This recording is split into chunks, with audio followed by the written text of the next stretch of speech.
व्यक्ति का सच्चा मित्र कौन होता है? इस पर एक आश्रम में एक चर्चा चल रही थी। कुछ छात्र अपने गुरु से प्रश्न किए कि गुरुजी, धन, कुटुंब और धर्म में सबसे अच्छा भरोसेमंद साथी कौन होता है? गुरु ने प्रश्न का सीधा उत्तर न देते हुए एक कथा सुनाई। एक व्यक्ति के 3 मित्र थे। एक सबसे अधिक प्रिय था, उसके साथ वह अधिक समय व्यतीत करता था।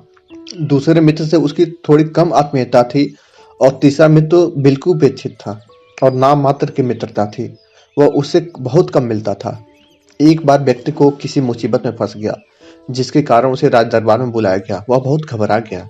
उसे अकेले जाने में डर लगा, इसलिए उसने अपने मित्र को साथ ले जाने के लिए सोचा।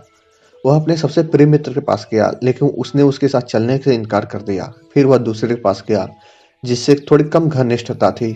उसने भी व्यस्तता के कारण चलने से इनकार कर दिया, मगर उसने अवश्य कहा कि यदि कोई संकट आए तो मैं सहायता करूंगा। वह व्यक्ति निराश हो गया। फिर वह तीसरे मित्र के पास गया।